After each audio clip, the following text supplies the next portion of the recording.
Sci-Fi vous présente votre programme.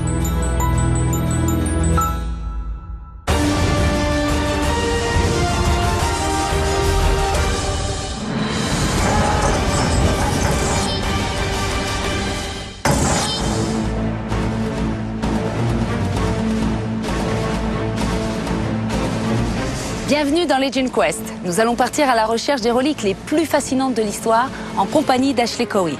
Archéologue et symbologiste, Ashley part sur les traces des légendes sacrées et nous emmène dans des aventures extraordinaires à travers le temps et le monde, à la découverte de civilisations mythiques. Prêt pour l'expédition? Et c'est parti pour Legend Quest. Le bâton de Moïse est le plus célèbre de l'histoire. C'est d'ailleurs lui qui a inspiré celui de Merlin, de Gandalf et même d'Harry Potter. Fasciné par cet objet légendaire, Ashley nous emmène sur ses traces, puis direction l'Écosse pour percer le secret de la pierre du destin. Dépaysement, action, aventure, c'est dans Legend Quest et c'est maintenant sur Sci-Fi.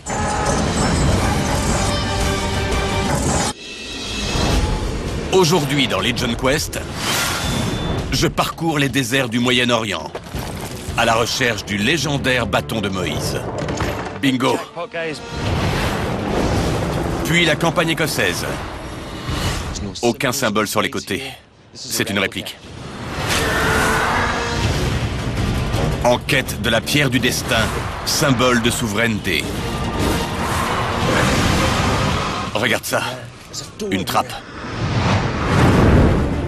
Je m'appelle Ashley Cowie. Je suis auteur et archéologue. Ma spécialité, les symboles, légendes et mystères. J'étudie depuis des années les reliques les plus fascinantes au monde et je compte aujourd'hui mettre la main dessus. Ces secrets sont enterrés quelque part. Mais je suis prêt à retourner chaque pierre s'il le faut. Dans ma quête des légendes. Quand j'étais petit, les 10 commandements étaient l'un de mes films préférés. J'adorais la scène dans laquelle Charlton Heston ouvre la mer Rouge en brandissant son bâton et guide les Juifs libres entre ces montagnes d'eau. Toutes les histoires de bâtons et de baguettes magiques sont inspirées du bâton de Moïse. Merlin, Gandalf et même Harry Potter lui doivent leur popularité.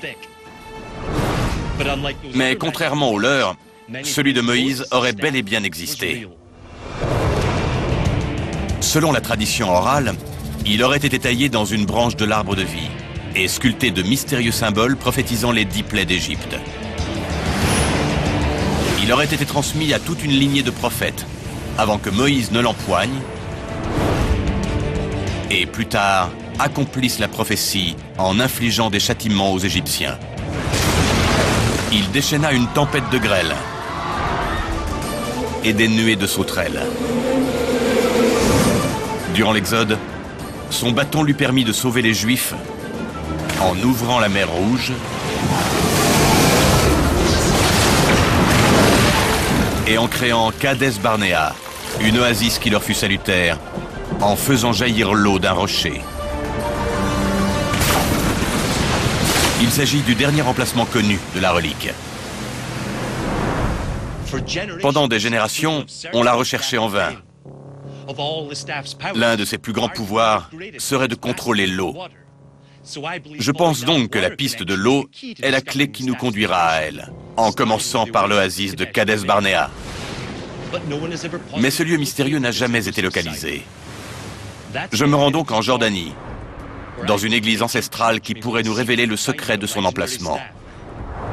Pour le découvrir, nous devrons déchiffrer un code séculaire.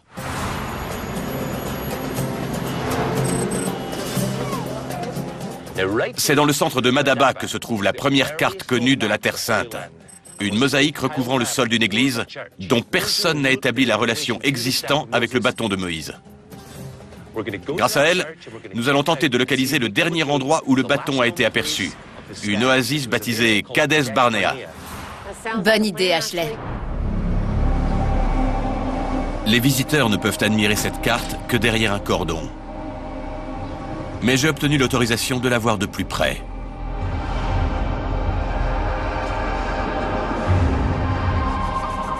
La carte de Madaba. Je n'avais jamais vu une telle carte. Cette mosaïque compte plus de 2 millions de fragments. Elle est écrite en grec et certaines parties semblent avoir été volontairement retirées, ce qui rend sa lecture difficile. Je vais avoir besoin d'un cours intensif. J'ai donc demandé l'aide de mon collègue, le professeur Konstantinos Politis. C'est bien la plus ancienne carte connue de la Terre Sainte? Elle date du début de la période chrétienne et inclut en effet la Terre Sainte. Elle va de Jérusalem au delta du Nil, en passant par la mer Morte et le Jourdain. Elle est réellement unique, car elle répertorie les noms de près de 150 sites, dont certains sont tirés de l'Ancien, mais également du Nouveau Testament. Je m'intéresse au fait que cette vision est celle qu'aurait eue Moïse de la Terre Sainte. Je recherche Kadès Barnéa. Est-ce qu'elle est indiquée sur cette carte?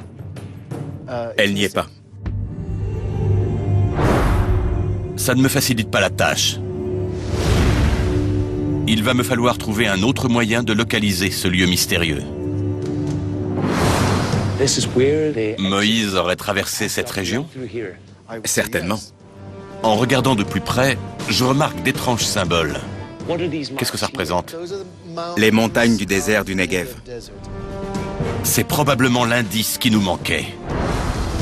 Grâce à son bâton, Moïse a créé une oasis.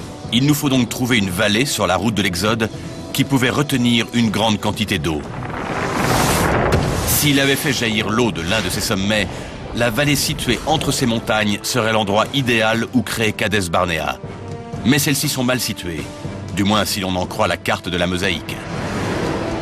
À partir de cet indice, je sais comment reconstituer le puzzle.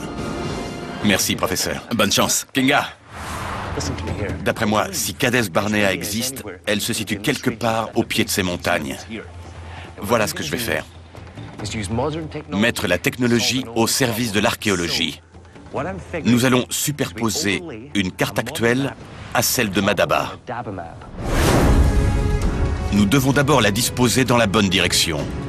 Comme toute carte ancienne, celle-ci est orientée est-ouest, la trajectoire du Soleil.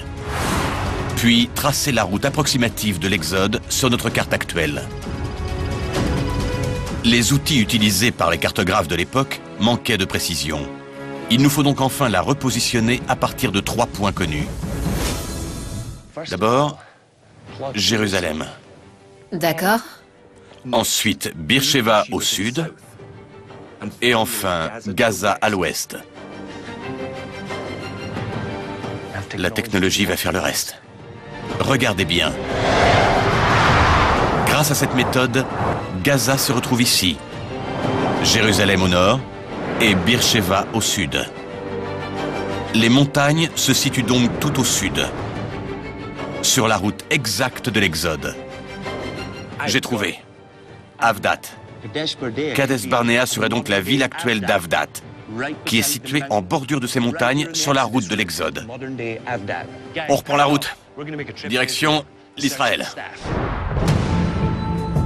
Nous traversons le désert en route pour Avdat. Nous devons déterminer 2 choses. Si nous sommes bien à Kadès Barnéa, est-ce que le bâton est ici? Et si oui, où est-il? Ce serait déjà fantastique de trouver Kadès Barnéa. Mais imaginez qu'on trouve le bâton. Nous avons rendez-vous avec Lior Rimon. Il travaille pour les parcs nationaux. Il pourra donc nous fournir des éléments historiques et nous montrer des endroits dignes d'intérêt. On y est.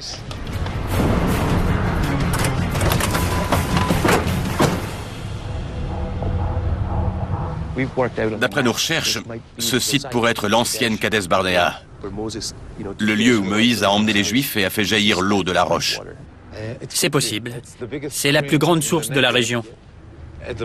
En ce moment, il pleut en amont. Nous risquons d'être surpris par une crue éclair. Vraiment?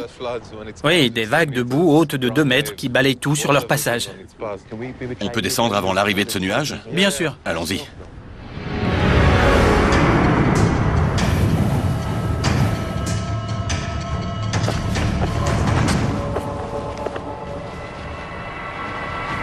Incroyable.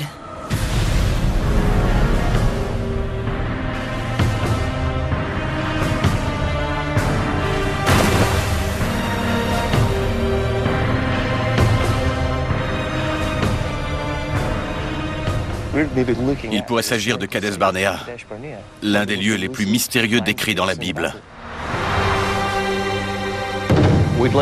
Nous aimerions voir la source d'un peu plus près. Du tonnerre. Il faut descendre avant l'arrivée des nuages. Mieux vaut ne pas se faire surprendre par une crue éclair.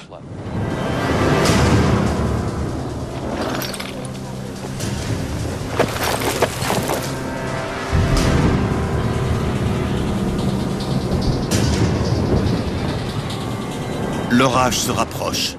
Aller plus loin serait dangereux. Un paysage désolé. Il est impensable que la relique la plus importante de la religion juive se trouve au fond de ce canyon, en proie à la montée des eaux. Les crues emportent tout. Il vaut mieux chercher des traces du passage des Juifs en hauteur, aux alentours de la source. Un peu plus haut, il y a des ruines très impressionnantes. Ce n'est pas loin. Il faut absolument y aller. Personne n'a étudié ces ruines en supposant qu'il s'agissait de Kadesh Barnea. J'ai un ami qui est spécialiste des ruines. Il vous renseignera. On dit que le bâton avait le pouvoir de faire jaillir l'eau. Nous recherchons donc un ancien réservoir ou autre réceptacle pouvant contenir de l'eau dans l'espoir de trouver une piste.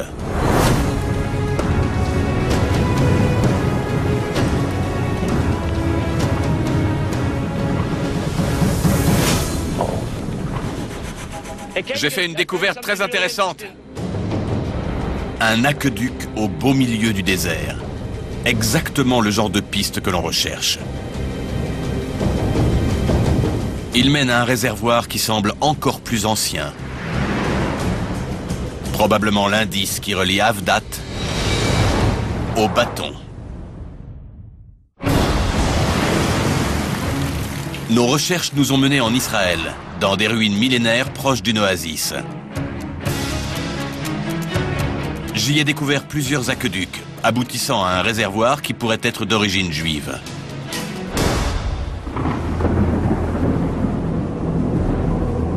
Nous retrouvons l'archéologue Jacob Shavit. Comme tous les indices que nous avons découverts sur la piste du bâton de Moïse, ces aqueducs et ce réservoir nous renvoient à l'eau. L'architecture de ce site est unique dans la région. C'est une construction nabatéenne. Nabatéenne? Les Nabatéens seraient les descendants des Juifs. D'après ce manuscrit, ils possédaient ce qu'ils appelaient le secret des secrets. Une technique inconnue leur permettant de trouver de l'eau. Seuls les Nabatéens savaient trouver de l'eau dans le désert et la conserver. Admettons que ce pouvoir leur venait du bâton de Moïse. L'objet sacré aurait pu être transmis aux Nabatéens par les Juifs? Il existe encore une tribu locale, près de Pétra, qui se revendique comme l'une des tribus d'Israël. C'est le secret de sa richesse et de sa réussite dans le désert. Aussi surprenant que cela puisse paraître, une petite tribu est parvenue à obtenir le quasi-monopole de l'eau du désert, ce qui l'a rendue richissime. Et elle prétendait détenir le secret des secrets. Cela m'intrigue. Leur secret était leur talent de sourcier. C'est on ne peut plus clair. Si le bâton existe bel et bien, il ne peut se trouver que là où les Nabatéens se sont installés. À Pétra, notre prochaine destination.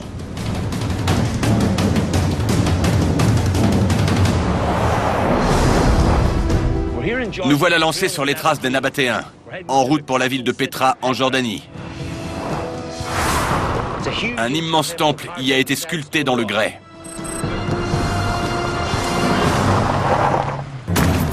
On cherche des urnes, des coupes, tout réceptacle qui aurait pu contenir de l'eau ou qui se rapporte à l'histoire des Nabatéens ou de Moïse. Ouvrez bien les yeux.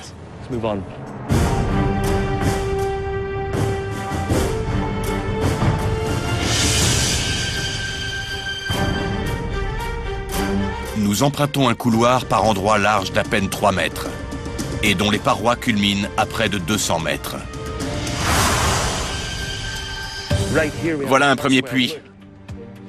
L'eau était recueillie dans ces bassins creusés dans la roche, où les gens venaient puiser leur eau. N'oubliez pas que dans l'Antiquité, c'était la ressource la plus précieuse. Presque tous les 200 mètres, on trouve des autels sculptés dans la roche. Ce sont des autels. Oui, on les utilisait sûrement pour des offrandes aux dieux de l'eau. On y plaçait sans doute des urnes ou des coupes remplies de l'eau du puits. Ce couloir truffé d'indices semble être un temple dédié au culte de l'eau. On se croirait dans l'oasis qu'on a vu à Avdat, mais dans le fond, cette fois. Imagine-la remplie d'eau. Elle serait identique. Ici, on appelle d'ailleurs cette gorge, autrefois remplie d'eau, la vallée de Moïse. Certains pensent même que c'est grâce à son bâton qu'il aurait créé ce passage long de plus d'1 kilomètre. La surprise qui nous attend au bout est encore plus incroyable.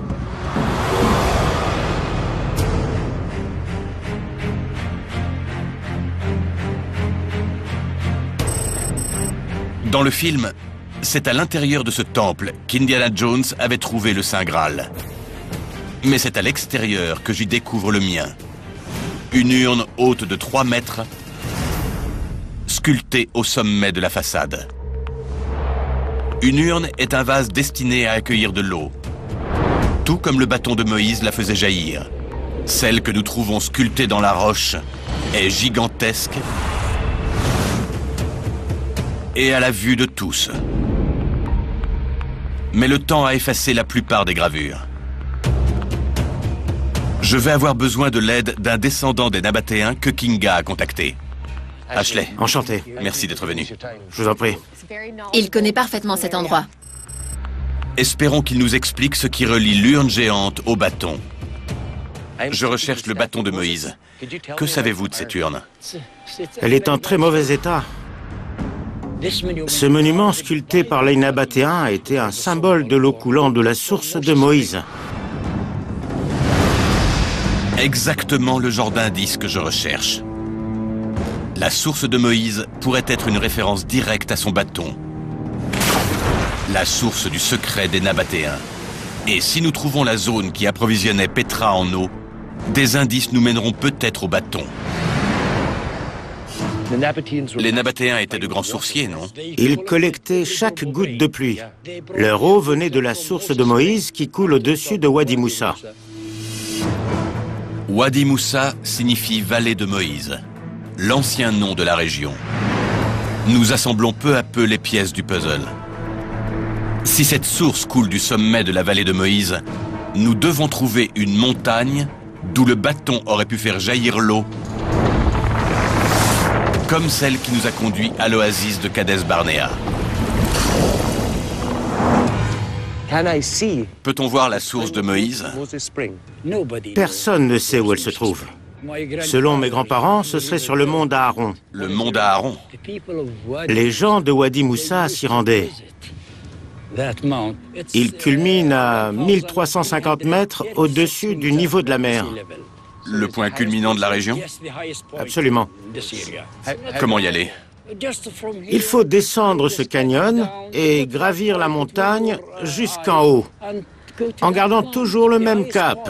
Merci pour votre aide précieuse. De rien.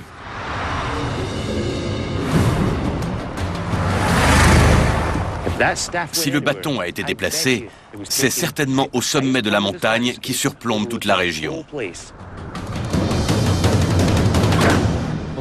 À partir de là, on continue à pied. Faites attention, les pierres se dérobent sous nos pas. Nous gravissons le mont d'Aaron, vers un sommet où se rendaient souvent les Nabatéens. Le point culminant de la région. La source de Moïse qui approvisionnait Petra en eau. S'il s'agit bien d'un lieu saint, tout semble indiquer que c'est ici que repose depuis des siècles le bâton de Moïse.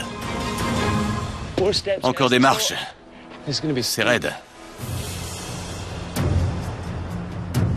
Il serait logique que le bâton se trouve ici, puisque la légende situe littéralement son origine dans les nuages, au plus près de la pluie.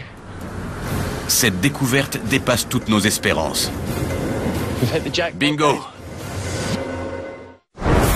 Notre quête du bâton légendaire de Moïse nous a conduits au plus haut sommet de la région de Pétra, où se dresse un temple ancestral.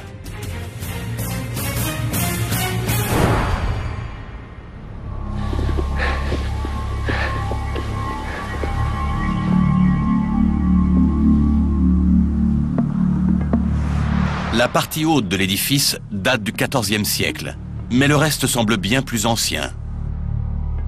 S'il a été bâti sur ce que les Nabatéens appelaient la source de Moïse, l'une des sections les plus anciennes pourrait révéler des indices sur le secret des secrets, le bâton de Moïse. Où l'ont-ils caché? Viens, Ashley. Regarde. Je crois qu'on brûle. Tu as vu? Un escalier. Une chambre basse. Je descends. C'est très étroit. À peine l'envergure de mes bras. La forme de cette pièce, son emplacement, les matériaux utilisés. Tout indique une chambre forte avec un coin dédié aux cérémonies. Tu trouves des indices? Une grande partie de ce mur a été creusée. Elle sonne creux. On ne l'a sûrement pas creusé sans raison. Je sonde le mur avec le plus grand respect. Le son creux et la forme du mur m'amènent à penser qu'il dissimule une pièce. Trop petite pour être un tombeau, mais assez grande pour y placer un bâton. Tout cela laisse songeur. Premièrement, pourquoi les Nabatéens ont-ils construit un temple abritant une chambre forte au sommet d'une montagne, si ce n'est pour y dissimuler un objet de très grande valeur? Ensuite, leur atout le plus puissant, le secret qui faisait d'eux des sourciers hors pair, serait selon toute vraisemblance le bâton de Moïse. Et pour finir, quel indice plus flagrant que le fait de baptiser cet endroit la source de Moïse? Il serait logique que le bâton se trouve au sommet de ce lieu saint. Les indices m'amènent à une unique conclusion. Nous avons certainement trouvé le lieu où repose le bâton de Moïse.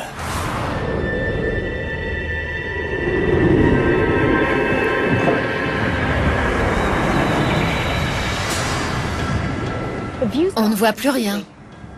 Il y a 5 minutes, La vue était dégagée. il n'y avait pas un seul nuage.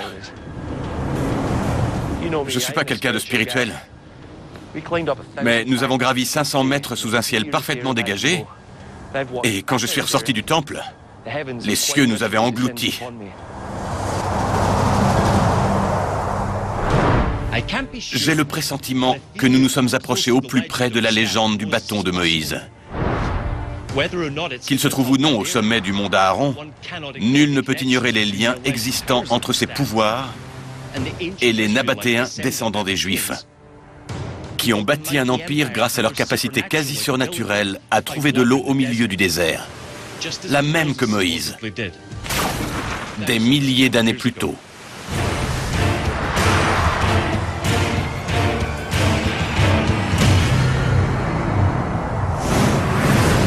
Depuis des millénaires, les dirigeants du monde se disputent la légendaire pierre du destin, un objet sans lequel il serait impossible de régner et qui est encore utilisé pour couronner les rois et reines d'Angleterre.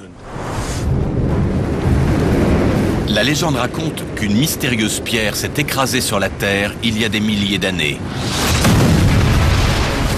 On disait qu'elle rugissait de joie quand un héritier du trône légitime s'asseyait dessus, qu'elle lui procurait des visions prophétiques et assurait le règne de sa descendance tant qu'elle restait en sa possession.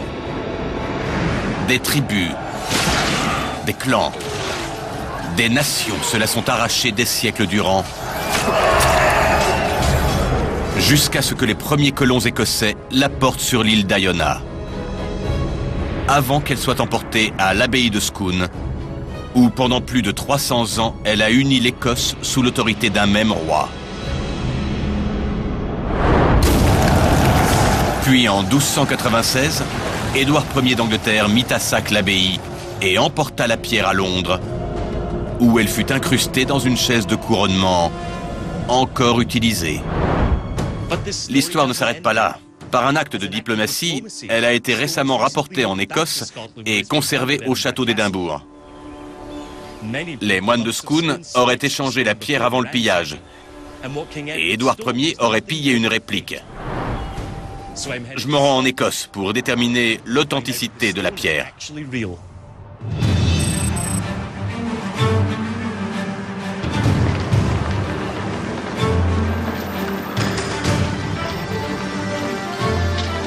Destination, le château d'Édimbourg, où nous examinerons la pierre et demanderons à son gardien son avis sur la théorie selon laquelle les moines de Scone auraient dissimulé la véritable relique.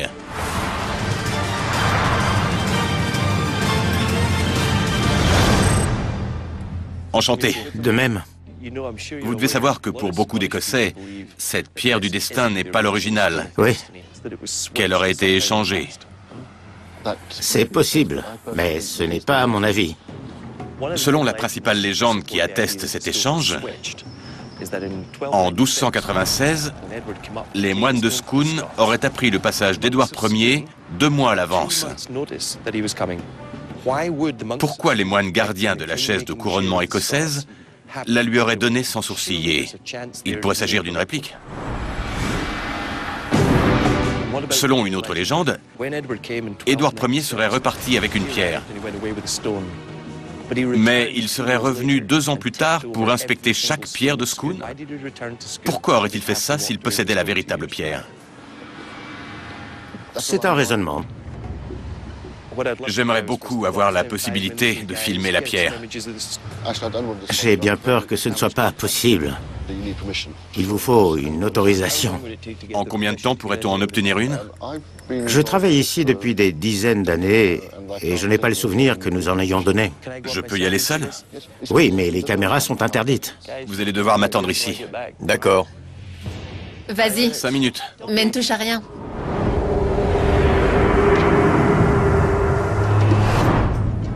Le voilà. J'ai vu ce que je voulais. Écoute bien, Alors, t'en penses quoi? je l'ai vu. Les légendes parlent d'une grande pierre noire et de symboles gravés sur les côtés. Celle-ci est de la couleur de ta veste. Elle est en grès jaune. Ça change tout. Cette photo de presse montre exactement ce que j'ai vu. Nous sommes loin de ce qu'en dit la légende. Le plus important, c'est cet échange dont on parle depuis près de 1000 ans. Et si c'était les moines de Scone qui l'avaient effectué, la pierre pourrait tout simplement être cachée à Scone. Il faut qu'on y aille.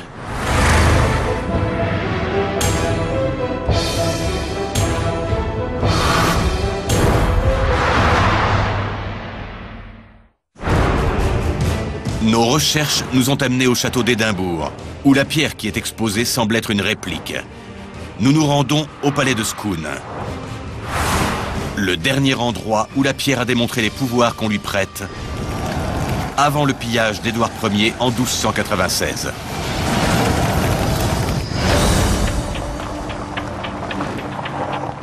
C'est parti.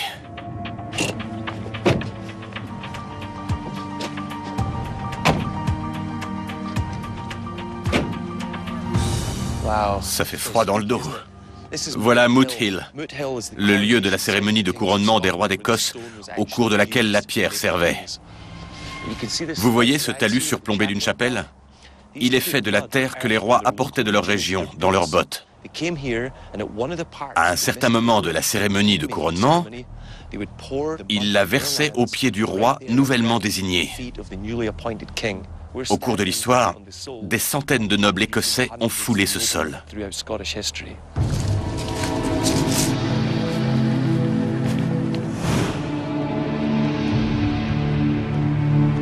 Nous parcourons le domaine à la recherche d'indices.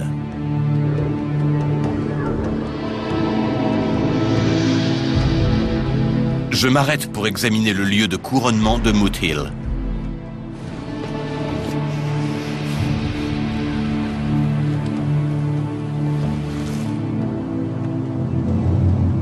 C'est une réplique de celle que j'ai vue à Édimbourg. C'est une pierre quelconque? Tout à fait.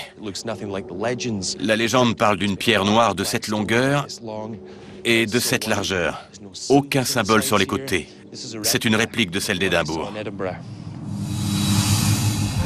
J'ai organisé une rencontre avec Lady Stormont. Sa famille, composée de comtes, de duchesses et de lords, possède le domaine du palais de Scone depuis plus de 400 ans. C'est la personne la mieux placée pour nous renseigner. Nous recherchons la pierre du destin. Nous pensons que celle qui est exposée au château d'Édimbourg est une réplique qui aurait été substituée à l'original à un moment de l'histoire. Pensez-vous que la pierre du château d'Édimbourg est celle qui a servi au couronnement de Scone? La véritable pierre est réputée pour être une pierre dure, en marbre ou en granit. Et elle avait des gravures. C'est bien connu. Celle d'Édimbourg ne présente aucune gravure. Elle est petite et tendre. Y a-t-il des légendes locales qui désignent l'endroit où aurait été emportée la véritable pierre? Certaines disent qu'elle aurait pu être cachée au bord du fleuve ou sur une colline voisine. Selon moi, votre première suggestion est à écarter. Je n'imagine pas la pierre du couronnement dissimulée près d'un fleuve. En hiver, les fleuves sont en crue, la pierre aurait pu être emportée. Lady Stormont m'explique que c'est entre autres pour cela que Scone a été choisi pour protéger la pierre. Lors des grandes marées qui font déborder le fleuve, seul Moot Hill n'est pas inondé. Autrefois, l'eau douce était symbole de bien et l'eau salée de mal. Le bien triomphait du mal sur le lieu même du couronnement des rois? Exact, c'est ce qu'on dit. C'est fascinant. Nous avons inspecté le moindre recoin du domaine sans trouver de traces de salles souterraines. Pas même à l'emplacement de l'ancienne abbaye qu'Édouard Ier a pillée. La pierre a pu être emportée sur la colline de Dunsinane. C'est par là. D'accord. Je crois qu'il y a un fort. Ce devait être un endroit sûr où Édouard Ier n'irait pas la chercher. Ce serait le lieu idéal pour la protéger. Du haut d'une colline, il pouvait prendre n'importe quelle direction en cas de danger. Il faut absolument qu'on y aille. C'est un élément primordial pour nous. Je ne pourrai jamais vous remercier assez. Allez. Nous gravissons la colline de Dunsinane à la recherche des ruines de l'ancien fort. Mais surprise, il a depuis longtemps disparu. Ashley, il n'y a rien. Si, regarde. Ces trous dans le sol, ce sont d'anciens murs qui s'élevaient sur 3 ou 4 étages. Admire la vue, on domine tout. La vue est magnifique, mais je m'attendais à voir au moins des murs. L'endroit est parfait pour cacher la pierre, mais il n'y a plus rien. Lady Stormont connaît son sujet. Chaque légende a sa part de vérité. Il pourrait s'agir d'une cachette provisoire. Quelque temps après l'échange, la pierre a pu être emportée loin d'ici, là où Édouard Ier ne la trouverait jamais. Récapitulons. La pierre arrive sur l'île d'Iona, où les moines la protègent durant plus de 300 ans, avant qu'elle ne soit emportée à Scone, en Écosse. Une ancienne prophétie gaélique annonce que quand le jour du jugement dernier viendra, l'île d'Iona sera épargnée par les flots. Lady Stormont nous a expliqué que Scone avait été choisi comme lieu de couronnement, car Moot Hill restait à l'abri des eaux en cas de crue due aux grandes marées. Dans chacun de ces lieux, l'eau salée rejoint l'eau douce. Le bien triomphe du mal. D'après Lady Stormont, tous les rois couronnés à Scone étaient enterrés à Iona, l'île la plus éloignée des côtes, la plus facile à défendre et la plus difficile d'accès. Imagine que la pierre, qui clamait le nom des rois d'Écosse, ait été apportée sur l'île d'Iona pour être enterrée avec eux. C'est reparti! Cap vers l'ouest sur l'île d'Iona.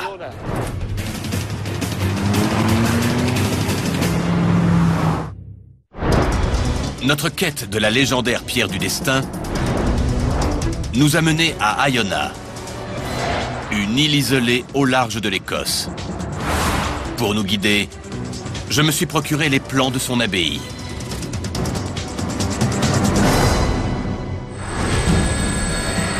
Nous y voilà, Kinga.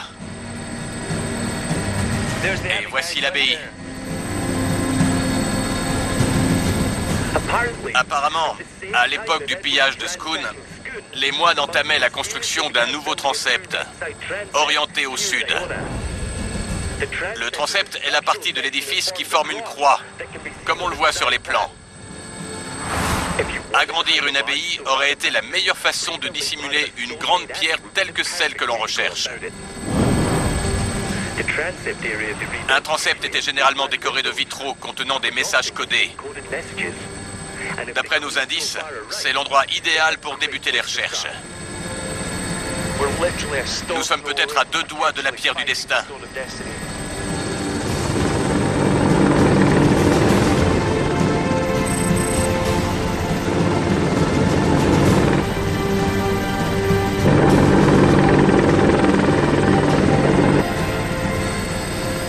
C'est l'heure de vérité.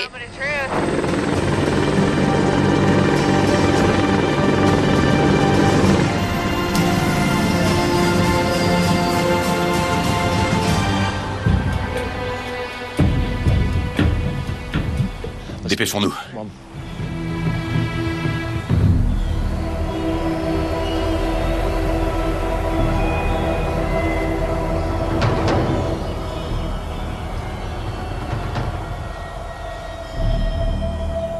C'est prometteur. Nous sommes entourés de pierres. Et de symboles. Voilà des pierres funéraires en l'honneur de rois d'Écosse, de moines, d'abbés ou d'évêques. Qui sait?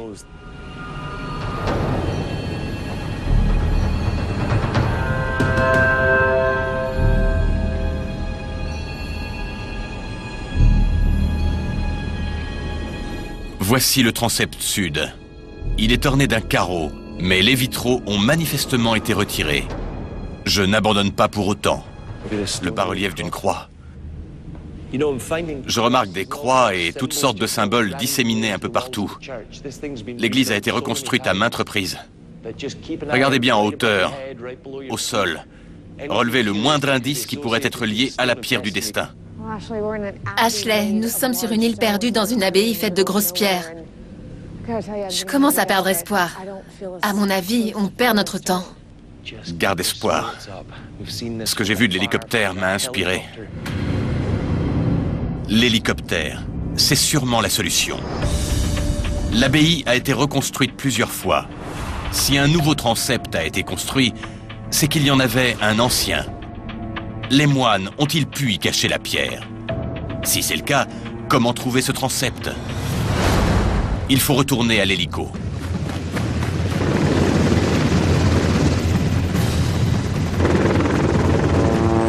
Adoptons une autre approche. Pour agrandir un édifice en pierre, on ne détruit rien.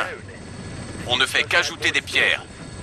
Ce qui crée des parties de taille inégale et qui peut dissimuler des pièces. Regardez bien. Voici la première croix que nous avons vue. Et le transept que nous avons inspecté. Mais en regardant autrement, on distingue une nouvelle croix. Donc, voici l'ancien transept.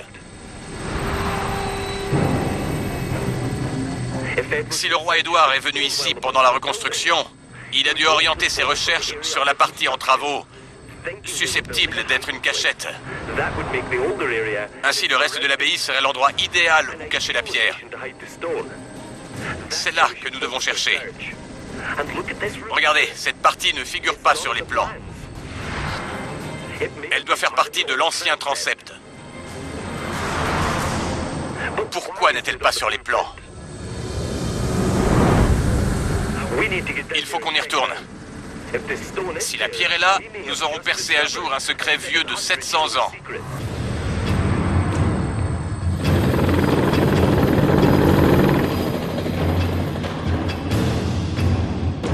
Voici l'aile droite de l'ancien transept.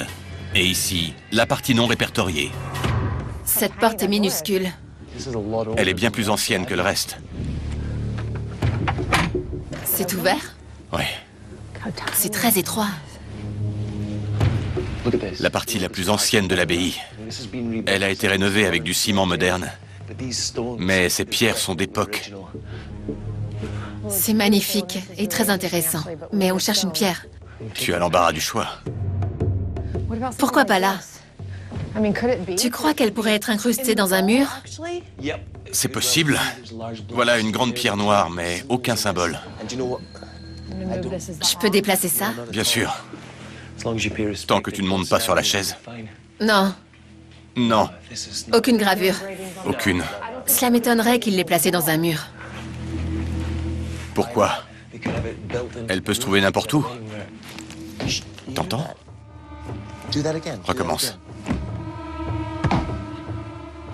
Écarte-toi un instant. Aide-moi à enrouler le tapis. Regarde, une trappe. Incroyable.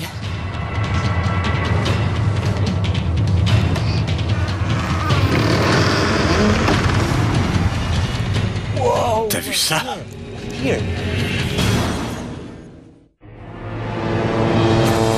Notre quête de la légendaire pierre du destin nous a amenés à l'abbaye d'Iona. De nombreux indices nous ont dirigés vers une pièce qui, mystérieusement, n'apparaît pas sur les plans.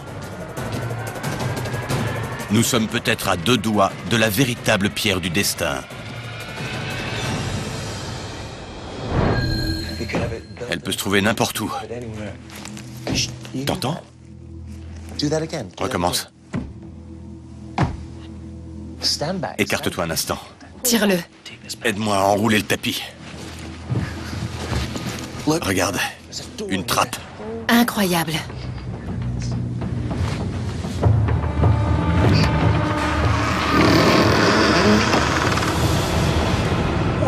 T'as vu ça? Une grande pierre. Tu crois pouvoir y entrer?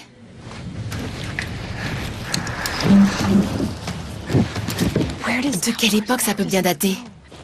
C'est une grande pierre plate. Tu vois des gravures? Elle est foncée et semble mouchetée d'or. Tu vois comme elle brille? Oui, je vois les reflets. C'est peut-être la pierre du destin.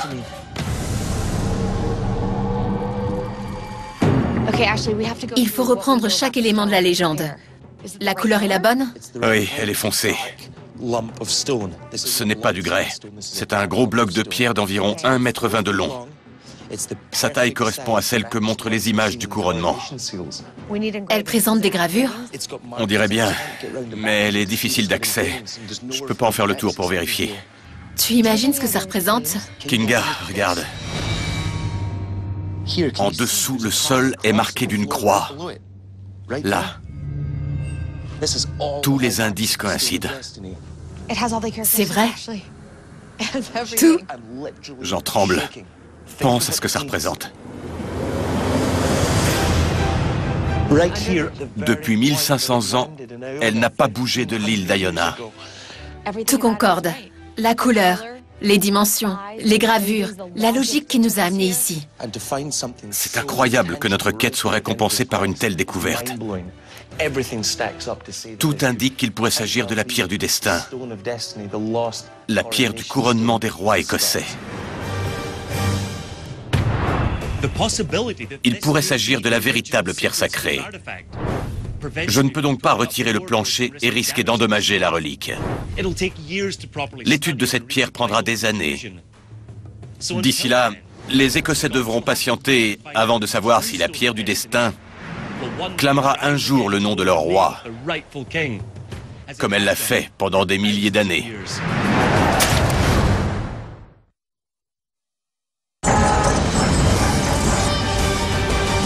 Incroyable. Tout semble prouver qu'Ashley Kinga se sont trouvés face à la véritable pierre du destin.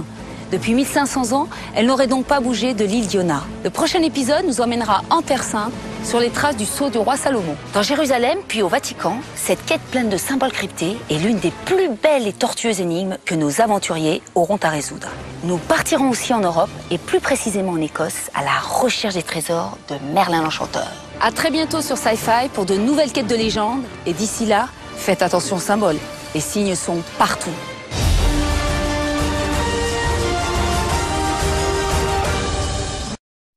Ce programme vous a été présenté par Sci-Fi.